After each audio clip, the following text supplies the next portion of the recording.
নমস্কার বন্ধুরা, আশা করি সবাই ভালো আছেন। আমি প্রিয়াঙ্কা হাজির হয়ে গেছে আজকের নতুন রেসিপি নিয়ে, পালক চিকেন। শীতকাল মানেই কিন্তু পালক শাক অ্যাভেলেবেল, আর পালক শাক দিয়ে চিকেন যদি হয় এইরকম একটা রেসিপি দারুণ সুন্দর লাগবে। বাড়ির সবাইকে চমকে দিয়ে তৈরি করে ফেলুন পালক চিকেন। তো চলুন দেখে নেওয়া যাক। তো পালক চিকেন রেসিপিটা করতে কি কি লাগছে দেখে নেওয়া যাক। প্রথমেই নিয়ে নিয়েছি 500 গ্রাম মতো চিকেনটাকে ভালো করে ধুয়ে নিয়েছি, সামান্য একটু নুন আর লেবুর রস মাখিয়ে রেখে দিয়েছি। 30 মিনিট মতো মাখিয়ে রাখতে হবে। তারপর নিয়েছি মেন ইনগ্রিডিয়েন্টস, এটা হচ্ছে পালং শাক। এটাকে একটু ভাপিয়ে নিতে হবে। জলটা 1 মিনিট ভালো মতো ফুটিয়ে নিতে হবে। তার মধ্যে সামান্য একটু নুন দিয়েছি, ধনেপাতা দিয়েছি, কাঁচা লঙ্কা দিয়েছি। সব কিছু ভালো করে ভাপিয়ে জল থেকে তুলে এটাকে ভালো করে বেটে নিয়েছি। একদম জল ছাড়া কিন্তু এটা বাটতে হবে। তারপর নিয়েছি মশলাগুলোর মধ্যে নিয়েছি এখানে পেঁয়াজ, আদা, রসুন, কাজু। একটু সামান্য তেলে এটা ভেজে নিয়ে তারপর ঠান্ডা করে মিক্সিতে বেটে নিয়েছি। তারপর নিয়েছি কাশ্মীরি লঙ্কার গুঁড়ো, জিরে গুঁড়ো, গরম মশলার গুঁড়ো, কসুরি মেথি, আর এদিকে নিয়েছি, আজকে রেসিপিটা করবো অবশ্যই সর্ষের তেলে। তার সঙ্গে নিয়েছি লেবু, চিনি, নুন স্বাদ মতো।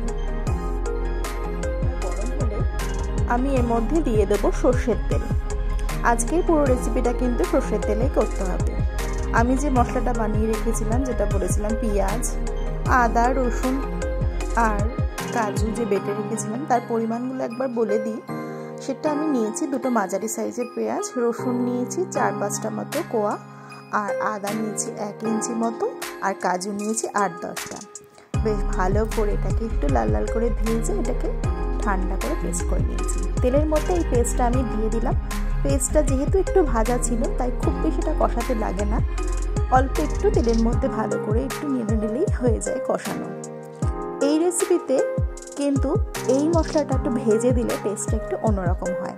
বাড়িতে এই রেসিপিটা অবশ্যই ট্রাই করবেন। এটা মানে রাতের ডিনারে, যদি আপনারা ডিনারে খান, অবশ্যই লুচি, পরোটা বা যে কোনো ধরনের রুটি কিংবা নানের সঙ্গে দারুণ যায়। তো এবার আমি একটা গুঁড়ো মশলা দিলাম, এর মধ্যে দিয়েছি জিরে গুঁড়ো আর কাশ্মীরি লঙ্কার গুঁড়ো। আর যেহেতু পালং শাকের সঙ্গে আমি কাঁচা লঙ্কাটা বেটে রেখেছিলাম, সে যে যেরকম ঝাল খাবে সে সেরকম ঝাল দিয়ে নেবে। এর মধ্যে আমি এবার দিয়ে দিচ্ছি স্বাদ মতো নুন আর চিনি সামান্য। যেহেতু পালং শাক পড়ছে তাই একটু চিনি দিচ্ছি, এটা আপনার স্কিপ করতেও পারেন। এবার এটাকে সামান্য একটু জল দিয়ে, যেহেতু গুঁড়ো মশলা পড়েছে তাই সামান্য একটু জল দিয়ে কষাতে হবে। তাছাড়া কিন্তু এই রান্নায় জল ব্যবহার হবে না বললেই চলে।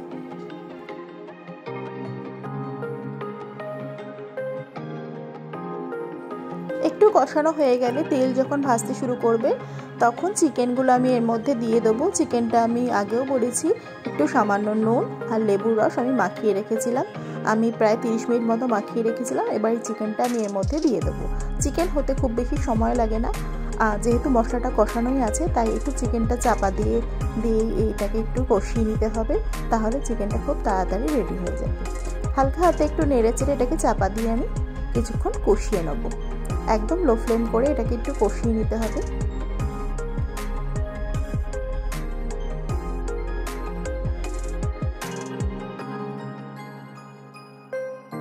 কিছুক্ষণ পর চাপা খুলে আবারও আমি একটু নেড়ে চেড়ে দেবো এই রান্নাটা, যাতে তলায় লেগে না যায়। যেহেতু এটা জলের ব্যবহার হয়নি তাই কিন্তু রান্নাটাকে মাঝে মাঝে একটু খুলে নেড়ে চেড়ে দিতে হবে।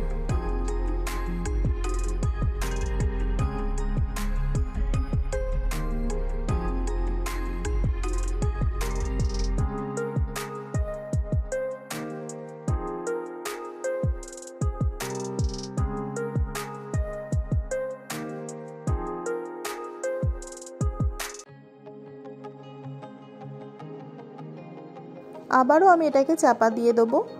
চিকেন থেকে একটা জল বেরোয়, সেই জলেই কিন্তু চিকেনটা সেদ্ধ হবে। আলাদা করে কিন্তু কোনো রকম আমরা জল ইউজ করব না।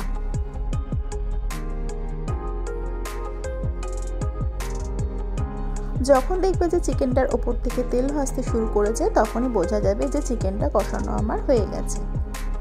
চিকেনটা কষানো হয়ে গেছে। এবার আমি পালং শাকের যে পেস্টটা রেডি করে রেখেছিলাম সেটা আমি এর মধ্যে দিয়ে দিচ্ছি। পালং শাকের পেস্টের মধ্যে আবারও বলে দিই কী কী দিয়েছি। পালং শাক, ধনেপাতা, অল্প একটু পুদিনা পাতা আর কাঁচা লঙ্কা।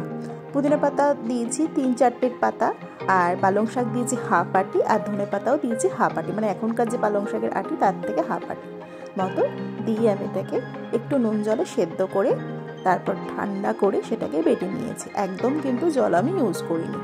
সব মশলা দেওয়া হয়ে গেছে। মোটামুটি পালং শাকটা দিয়ে কিন্তু খুব বেশি কষানো যাবে, তাহলে পালং শাকের যে মেন যে সবুজ রঙটা সেটা কিন্তু নষ্ট হয়ে যাবে। পালং শাকটা দিয়ে অল্প আঁচটাকে লো করে হালকা হাতে একটু নাড়াচাড়া করতে হবে। আর ওপর থেকে ছড়িয়ে দিতে হবে গরম মশলা আর কসুরি মেথি, আর দিয়ে দেবো একটু লেবুর রস। বাস হালকা হাতে একটু নেড়ে নিলেই হয়ে যাবে আজকের রেসিপি পালক চিকেন। আজকের এই রেসিপিটা নান, পরোটা, যে কোনো ধরনের রুটি, লুচির সঙ্গে সার্ভ করুন রাতের ডিনারে। যারা এখনো পর্যন্ত আমার চ্যানেলটাকে সাবস্ক্রাইব করে রাখুনি তারা কিন্তু অবশ্যই সাবস্ক্রাইব করে রেখো। নতুন নতুন রেসিপি পেতে আর নতুন নতুন ব্লগের ভিডিও পেতে অবশ্যই চ্যানেলটাকে সাবস্ক্রাইব করে রাখতে হবে, সবার আগে নোটিফিকেশন পৌঁছে যাবে। তো আজ এই পর্যন্ত, সুস্থ থাকবেন, ভালো থাকবেন।